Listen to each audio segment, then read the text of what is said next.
Hi, this is a Curvy 3D 5.2 tutorial showing you some of the latest beta features in Curvy 3D. I made this Borg model out of mainly primitive shapes sketched in Curvy, but I'll show you a few of the new tools I used.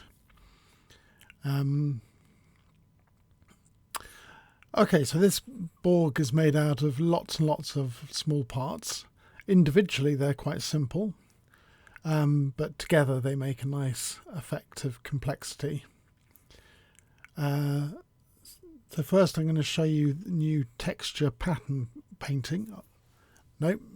First I'll show you how I made this piece of his head mech stuff. I used two slab objects and I used point-to-point drawing to draw a slab with sharp corners, clicking to place each corner.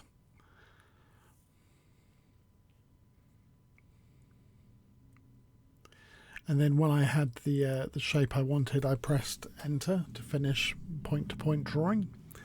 I set it to flat faced mode to get sharp edges on the on the bevel.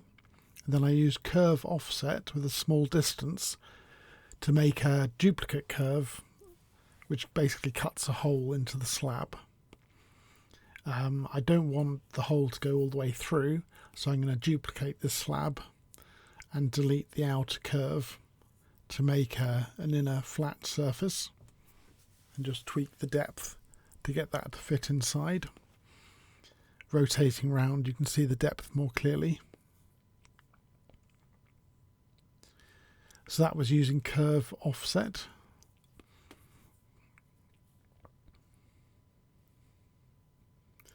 Just quickly hide these pieces by selecting them, pressing H. Next I'll show you how I use pattern painting on his head to add some texture. When you're setting up a texture, it sometimes helps to use a checkerboard pattern to see where the UV maps lie. In this case I use sphere mapping, but you could use cylinder or perspective or any of these other UV modes. See which one works best for your model. For a head, sphere works well.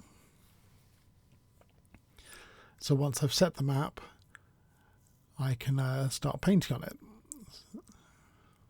So I'm just going to pick a white colour to start with, go onto the paint tools and use pattern texture paint.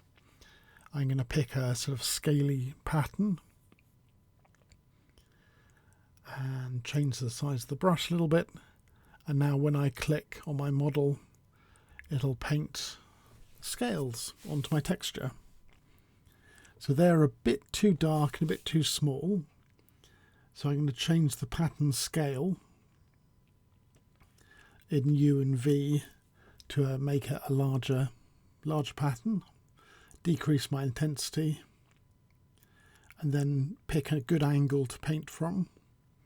And now I've got a more subtle pattern going onto my shape.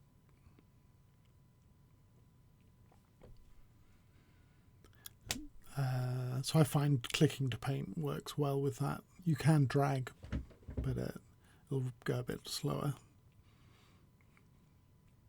I'm going to paint some more details around his eyes. So again, change the scale to a finer detail size. You can see that it's a bit pixelated, my painting now.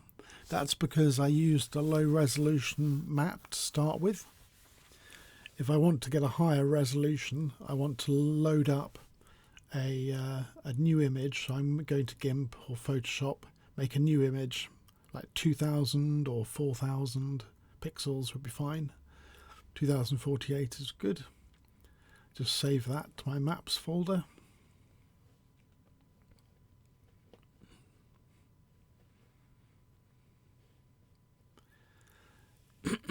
Save that out.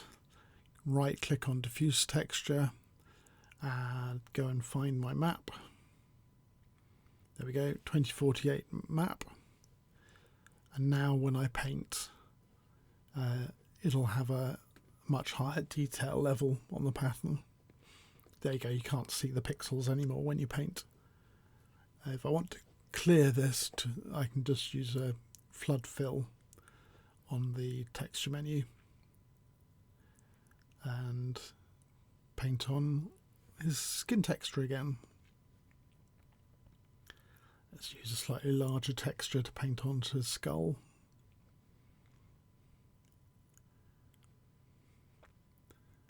That's good. Painting from different angles, and the pattern moves with the camera and follows around where you're painting.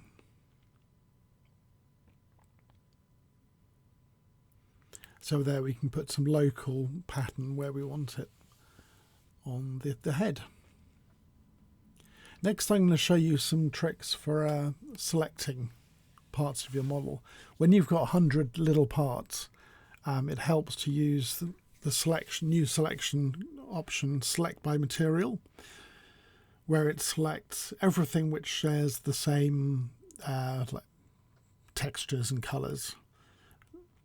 So there you go, I've got two materials, mainly for the body, which I've shaded red, and the gun, which I've shaded green.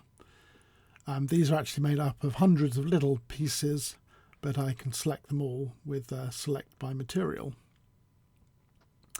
There we go, I've selected all the tubes because they use the same colours and textures, so I can grab them all at once.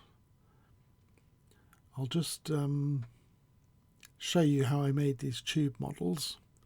I've got to switch out of point-to-point mode. There we go, draw smooth lines. And now we can draw a tube, fix the radius. And now I'm going to use this very simple gradient texture on here. I've got it saved as baseshape1.jpg. And I actually want to tile this. So I'm going to open the panel for texture placement. There we go, texture placement. And it appears in the top right. And I can increase the V, texture scale V, to get it to repeat. And I'm going to use the same texture for highlight and bump as well, which let me get a nice stripe effect on my tube. You could use it as a curvy map as well if you needed actual displacement on the tube. If you increase the resolution, that works fine too. But I found for my needs on this model, I didn't need to use displacement. So I'm increasing the highlight, decreasing the diffuse and the ambient to make it darker shade. And there we go, a nice tube. Control D to duplicate, and you can make as many different curves as you want out of the same basic tube. So the next trick I'm going to show you from the beta is a select by area tool, where you can select by rectangle or by loop. Rectangle selects all the models inside your rectangle, and loop select all the models inside a loop you draw. There's a bit of a subtlety here. If we use the default loop select or rect select, anything which is touched by that selection will get picked. So here we go, selecting the gun, and it's also selected the arm because our selected area overlaps the arm. If we just wanted to select the gun, we would click the exclusive button to the side of the rectangle and the loop, select exclusive, and that'll mean that you actually have to be completely inside the area to be selected.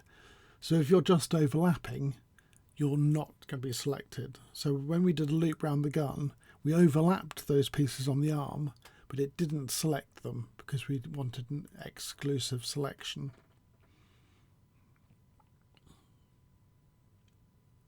Just show you how I made these abs. I used the Blob tool to draw each one, and then the move tool, pressing W and holding shift to move it forward in space so it was hovering over the body. I increased the bevel size to flatten it out, press K to turn it into a mesh, and then use fit to drop to surface to make it conform to the surface of the body. And that places the blob on the surface of the body where it needs to be. Just show you quickly how I made the shoulder as well, the shoulder guard. This is made out of a loft. So in this case, the first curve of the loft will go along the curve, and then the second and third curves will be the start and finish shapes.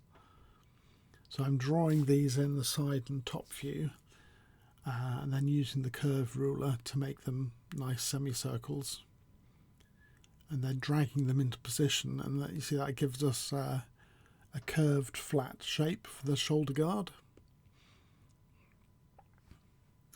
I'm going to add trim lines to make a border around that piece of armour. Just select the curve on the edge, increase the radius a bit, and then I just threw on a quick texture to add an illusion of some detail.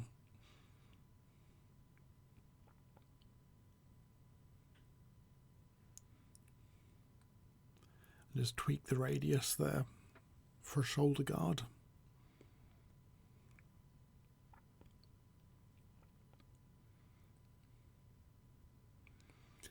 And there we go. There's some new features in Curvy 5.2.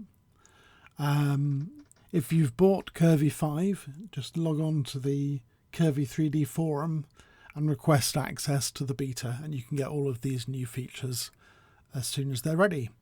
Thanks for watching, and check out more of my videos on the channel. Bye.